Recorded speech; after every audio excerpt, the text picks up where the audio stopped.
been robberies in the neighborhood? Not here, I trust. Someone broke into the barn and stole a harness. Did anyone see them? No, it happened early in the morning, before anyone else was up. Well, good night, Mrs. Morris. Good night, Bridget.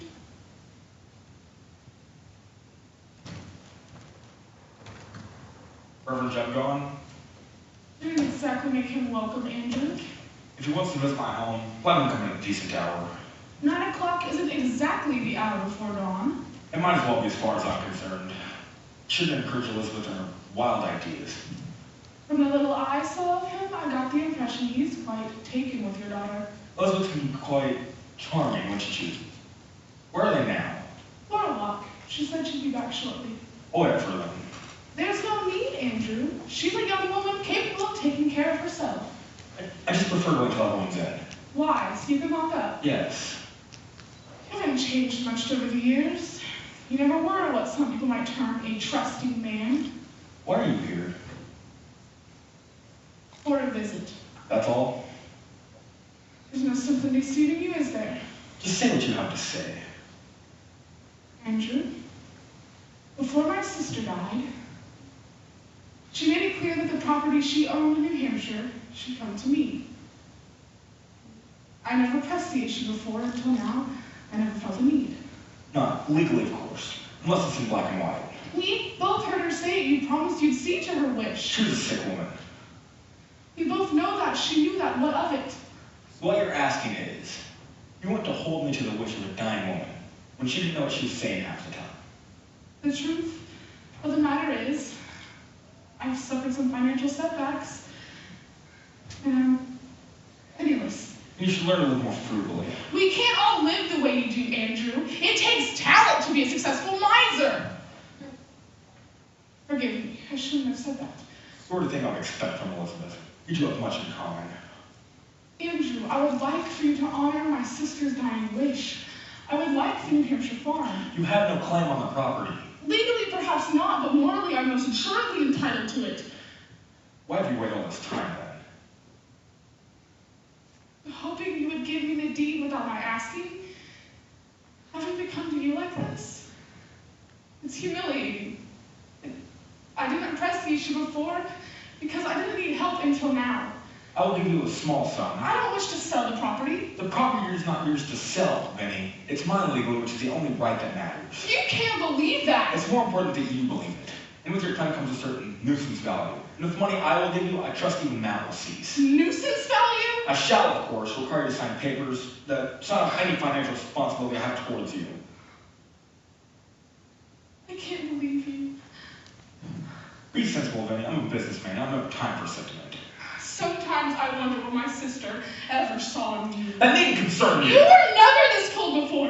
Never so selfish. Never so grasping. I always thought you a man without much heart. But to deny your dead wife's wish, it's cruel. Wicked. Don't think I don't know what's made you the man you are today. Abby, she's done it. She's told you to hold on to every minute piece of land, hasn't she? I've never seen you this way, Benny. I don't understand you at all. Andrew, I'm going to ask you one more time. Will you honor my sister's dying wish? Will you deed me the New Hampshire farm?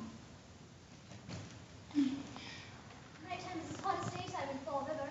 Not a hint of breeze. We'll talk about this later. Is anything the matter with Aunt Benny? Family business. Don't concern yourself. I'm family, aren't I? Watch over your pretty little head of business affairs. Father, you play right into Lizzie's hands. Is it any wonder she fights for women's rights and you supply the wood for the fire? You're fond of your sister, aren't you, Emma? I think Lizzie's the most remarkable person I've ever known. I guess that's because after Mama died, she was the only woman around close by I could trust and love. I've always put Lizzie as a little mother. That's true. But you have a mother now, Abby. I wish we could all be happy together. I wish you and Lizzie didn't quarrel so much. You're a good daughter. Now go to bed. You see, you treat me like a child and you don't even know it. You'll always be a child of Emma. You're my baby. You can be so kind at times, Father. Poor Aaron. He has such a kind heart. People take advantage. You have a kind heart too, Elizabeth. You should be careful that people don't take advantage of you as well. Try to see that that doesn't happen, Father. Are you sure you wouldn't like anything? There's Johnny cake. Yes, I'm quite sure. I've had enough of Bridget's cooking for a while. That's why your mother and I went out to eat tonight. What would you say if I told you I was planning on selling the house? Selling it? I won't disapprove, but I wish we could. I've always hated this house. Where would we move? No idea, it's just a passing thought. Well, there are these wonderful new houses being built on the hill above the harbor. They even have indoor plumbing. You should let me show them to you. Indoor plumbing is newfangled, expensive, and unnecessary. Some of us are better fit for the farmyard than others. That's enough. We were having such a pleasant time before you came downstairs. I live here too, Elizabeth. I try not to get in your way. Why must you dislike me so? It's hard for a man living in a house of women. Did you lock up? I'll tend to it later. Go round and see to the barn. We don't want to lose another harness. Father, Hmm? thank you for letting Lizzie and I have our party. Why doesn't Father stand up to that peasant? I think he's weary of arguing. How could he even marry such a woman after Mother? She's so petty, dull, stupid. I've never known someone who could get so much pleasure from being so unpleasant. Remember your promise. You'll never call her mother. Lizzie, please. You'll never call her I mother. never have I? Don't badger Emma. Leave her alone. Aunt Penny. You've been crying. Forgive me. I can't help myself. Well, what is it? Sit here, dear. Well, I asked your father for help. I asked him to give me the farm in New Hampshire. The one that Mother wanted you to have. Yes, but he won't do it. That was Mother's dying wish. The stocks I counted on for dividends have gone down to nothing. I don't know what I'm going to do. Why don't you come to Emma and me? Yes, we have some money, our trust funds. I could live on the farm. I could rent out the land. I wouldn't have to depend on charity. You say that Father refused? Yes, he refused. Why would he turn his back on Mother's dying wish? There's your answer. She's the one. She turned your father against me.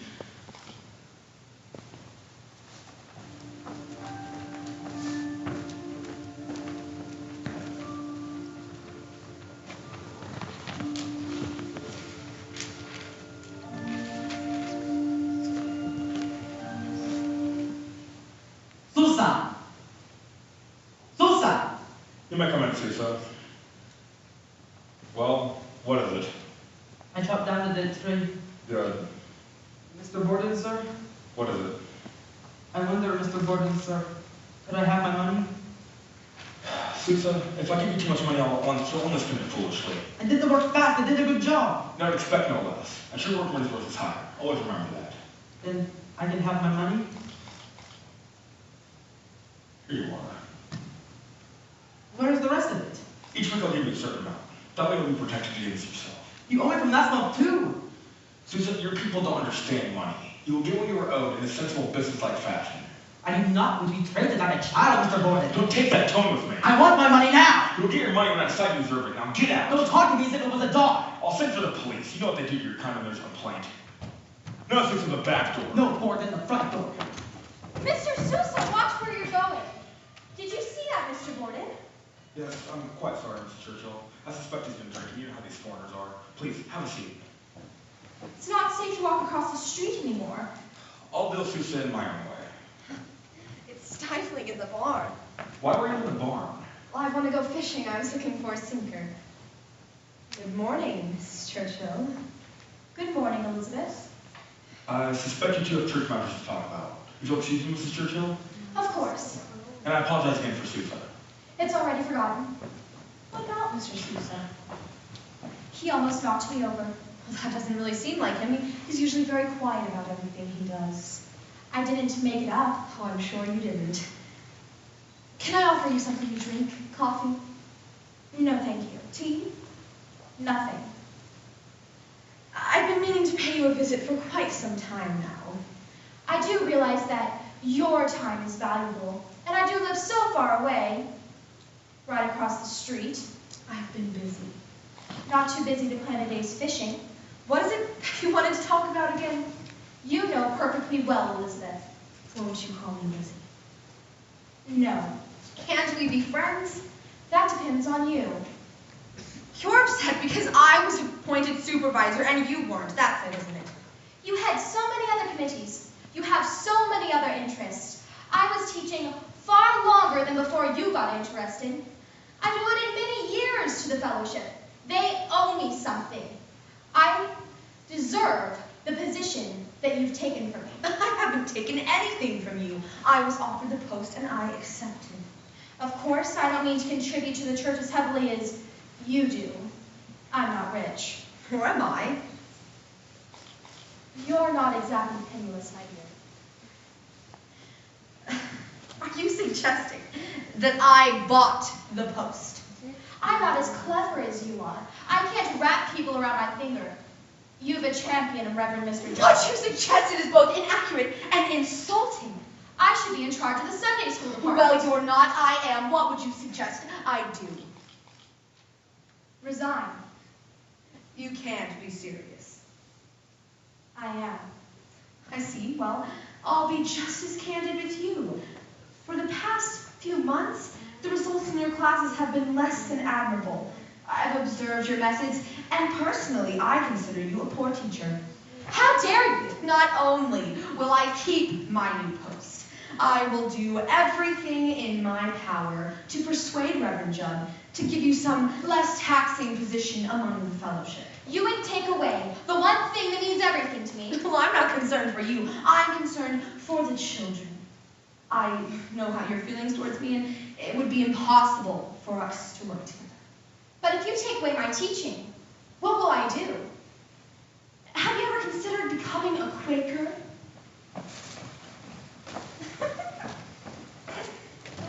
Why, hello, Mrs. Churchill. What's her problem? She's thinking of becoming a Quaker. A Quaker? What's so funny? I think it's the heat. I can feel it baking my brain. I'll be off now, Abby. Did you tell her? Later. Tell me what? It's not important. Tell her, Andrew. Elizabeth, your mother and I... She's not my mother. Your mother and I think it would be best if you... If I what, Father? If you... If you lived somewhere else. Lived somewhere else? Elizabeth, you're not happy here. Lived somewhere else? Her kind word from you turned Emma against me. I was born and raised in this house. My mother lived and died in this house. Elizabeth, it's pointless to argue. You've money of your own and you don't have to pretend not No! It has to be. No! Be reasonable, Elizabeth. Never.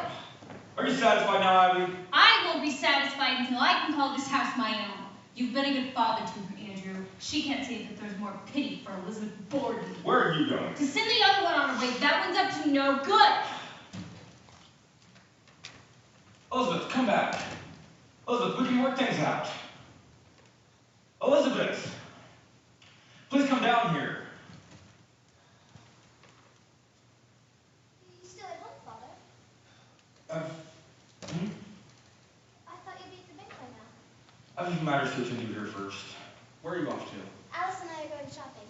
I'm sure we can find something extra special to pick it up for you. It'd be very thoughtful of you, Emma. Now, run along and say hello to Alice for me. All right, I will. You seem preoccupied. Is everything all right? Yes, no. Run along. All right. Awfully hot, isn't it? It is, yes. I'll be back in time for lunch.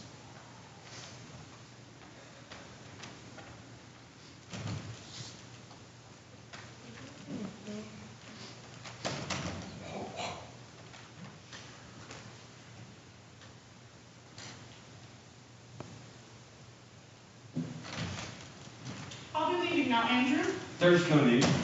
You've made the need. I'd be happy to give you the small sum I mentioned. I'm not one grateful for small favors. Aren't you going to say goodbye to the girls? They're young women, Andrew.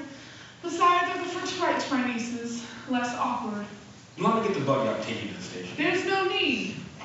Do you believe in the Almighty? What a strange question. Of course I do. I always have. I always shall.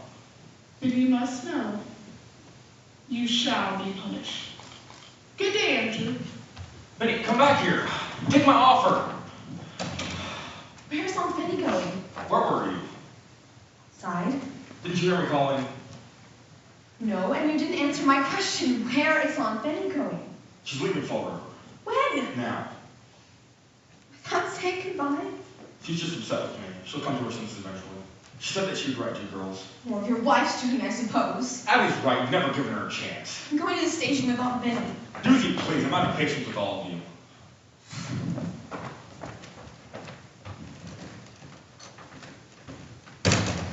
Tasteless, just like everything else in this house. Abby, come back here, will you? Abby! Abby, come here!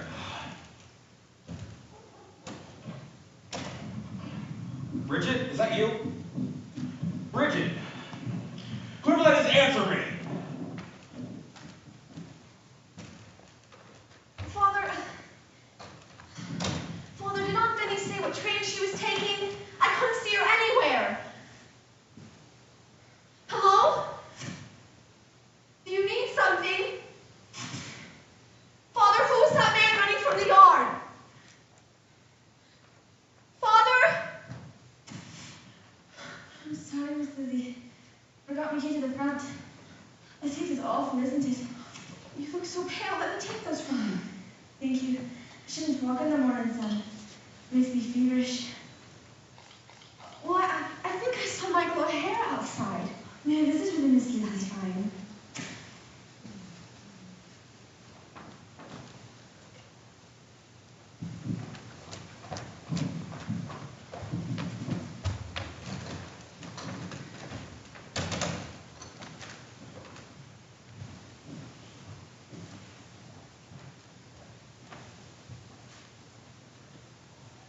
Ooh.